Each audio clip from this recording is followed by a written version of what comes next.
Hello everyone, welcome back to Shikara Academy.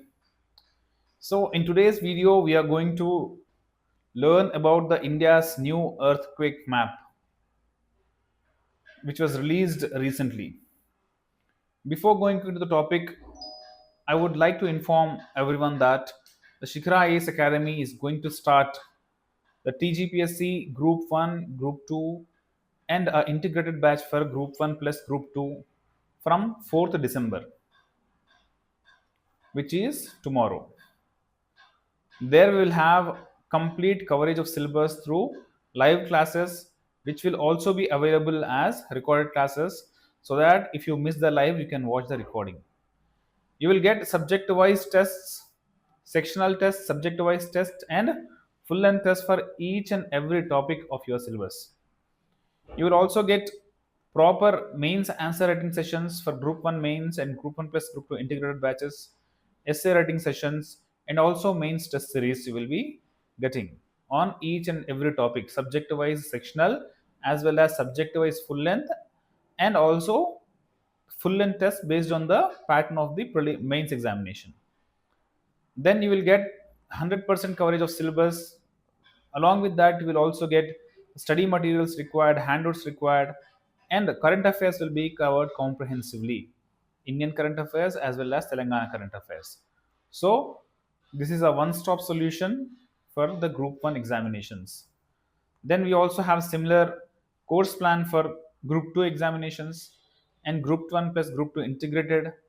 Then we also provide mentorship sessions for those who are preparing on their own, who require guidance. Here you will have mentor-mentee sessions. Your mentors will be the faculty members of Shikara Academy. You will have weekly one-on-one sessions with them. You will have daily targets, daily plans provided for you. You will also have one-on-one sessions with Deepika ma'am. You will get current affairs coverage, and you will also receive the comprehensive test series for your examinations. For if you are taking for Group 1, you will also receive a mains answer writing practice questions, mains answer writing test series. For Group 2, Group 3, you will get the other tests accordingly. So let us move to our topic, where the new earthquake map or the seismic zonation map. Seismic waves, earthquake waves are called seismic waves. So this seismic zonation map, this is a map released by Bureau of Indian Standards, by BIS. BIS has released this seismic zonation map as part of the 2025 earthquake design code, and this is the most significant update which has happened in many decades. And why it matters? Now, for the first time, a zone 6, which is a highest risk region, has been introduced in this. So according to this map, the assessment has shifted from historical determinism to probabilistic seismic hazard assessment. So initially what used to be done, they used to see which place is getting earthquakes. So we were looking at the history. So which place got how many earthquakes? Based on that, we used to give the zones. But in this earthquake map, now according to the fault zones, according to the plate boundaries, by that assessment we are providing the hazard map. So if you look at the history of earthquake maps, in 1962 a first map was given where 7 zones were present: 0, 1, 2, 3, 4, 5, 6. So these were seven zones which were present in the first map. Now in 1970s, the zero zone, where it was the least risk zone. So this zero zone was removed. Zone 6 and 7, sorry, 5 and 6 got merged. So now how many zones we have? 1, 2, 3, 4 and 5. The sixth zone got merged into the fifth zone. So now we have 5 zones. In 2002, zone 1 was merged into zone 2. So 1 was merged into zone 2. So we have now 2, 3, 4, and 5. Now these are the zones. So 4 zones were present. By 2002, we had 4 zones. Now in 2025, we had 2, 3, 4, 5, right? Now a sixth zone is added. Zone 6 is added, which is a very high risk area. Clear how the zones are added over time?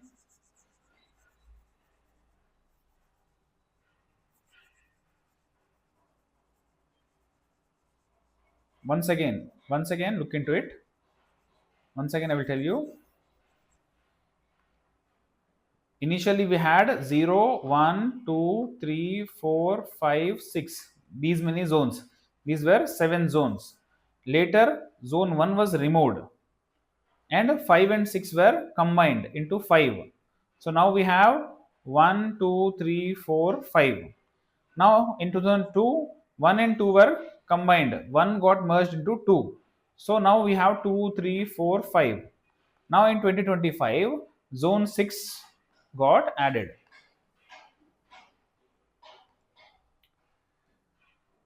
So what is the zone 6? It is the very high risk area. The entire Himalayan region stretching from Jammu Kashmir to Arunachal Pradesh has been placed in the 6th zone. So this region, obviously you all know that Himalayas are formed because of the collision of Indian plate with Eurasian plate. Indian plate collided with the Eurasian plate, because of which the formation of Himalayas have happened. This everyone knows. And now the compression of these both plates, the compression between both the plates is still continuously going on. Himalayas are still rising. So it's a continuing process. It is not over. So this area is in an active region of plate boundary. So this region sits on active boundary where Indian plate subducts under the Eurasian plate, or Indian plate is compressing with the colliding with the Eurasian plate. Indian plate colliding with the Eurasian plate. Here we have many seismic gaps, areas where there is accumulated energy. So imagine I am pulling one rubber and I am holding it for a long period of time. So now this rubber elastic is having stress on it. So anytime it can break. So such regions where there is accumulated strain of energy is present are in this zone 6, because of the active plate boundary. Now we have scientifically revised it. Based on that, we have given the new zonation based on this PSHA model. PSHA model means predicting future likelihood based on active faults. So movement of deterministic based on the past earthquakes. Earlier we were giving the map based on past earthquakes. So if a region had past earthquakes, then we used to give that a region as a earthquake prone region. But now we are predicting it on the basis of active faults which are present in the plate boundaries. Active faults present near the plate boundaries which have the risk of slipping and creating earthquakes. What are the seismic gaps? Recognition of central Himalayan seismic gaps. So the central Himalayan region where major earthquakes has not happened yet. In centuries, major earthquakes has not happened, because of which we are afraid that there is build up energy in there. Because of the build up energy, there can be major earthquakes which can happen over there. So imagine, similarly I have given you the example of the rubber. So when it is pulled for a very long time, so there is build up energy over there. So at one point of time it can break. Similarly, for centuries in this region, despite having the active plate boundaries, there are no major earthquakes. So we fear that in those regions there is buildup of energy that can lead any time to a major earthquake, because of which there is very high risk in that region. And geologically also, zonation of this earthquake region now prioritizing geological features like soil type of that region, lithology, fault lines. Based on these, we are now mapping them, not based on the past earthquake, but based on the soil type, based on the faults present over there, based on the plate boundary. Based on these things, we are giving the maps, earthquake maps. So we have zone 6, which is the highest risk, and it is newly added zone. So entire Himalayan region, Himalayan arc, including Jammu Kashmir, Ladakh, Himachal Pradesh, Uttarakhand, Sikkim, Northeast India, all this region comes under this zone 6, which is having a very high risk. Zone 5 is very severe. The regions of Gujarat, Andaman Nicobar Islands, and parts of North Bihar are in the zone 5. And zone 4 is severe zone. Regions like Delhi, NCR, Indo-Gangetic Plains, parts of West Bengal are present in zone 4. Zone 3 is a moderate risk zone where we have coastal areas, parts of Deccan Plateau, Chennai, Mumbai regions. And zone 2 is low risk zone where the remaining parts of peninsular India are present.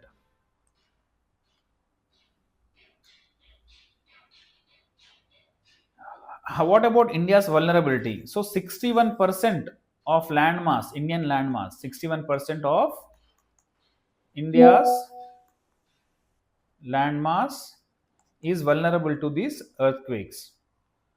Now 75 population is at the risk of earthquakes.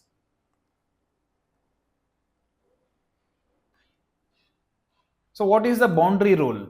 Any town situated on the boundary between two zones, when there is a zone 6, then there is a zone 5.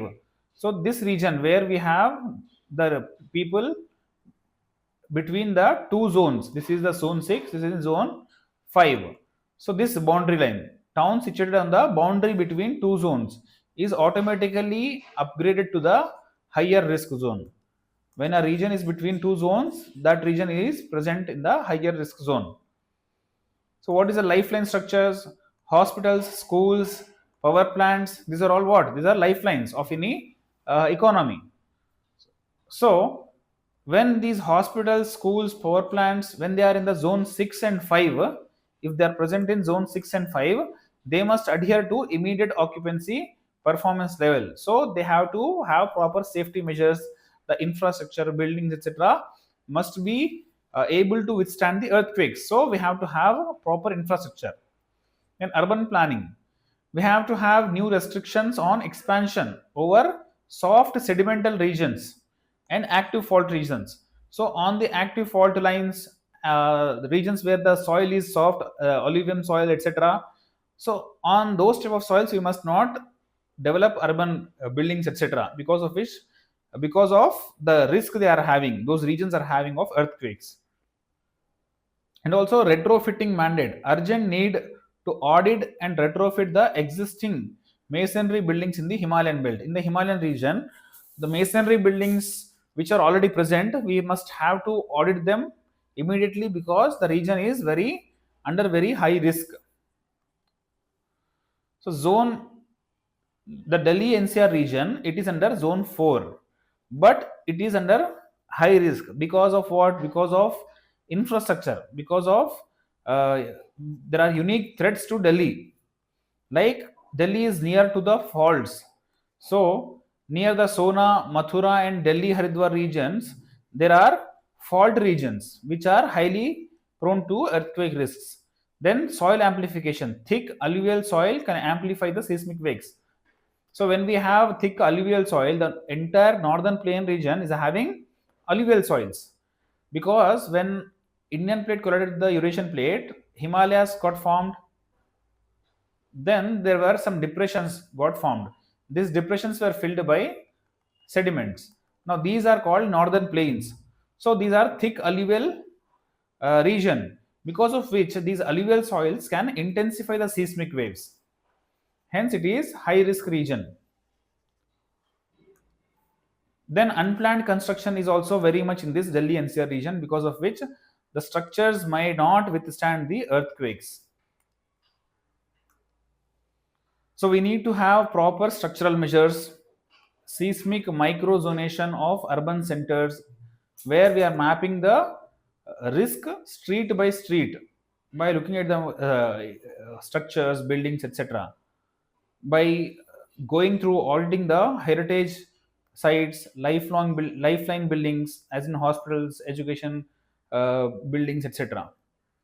Then non-structural measures like capacity building of masons and engineers, training them to build those type of buildings which can withstand earthquakes. Then proper mock drills to be conducted by NDMA, National Disaster Management Authority.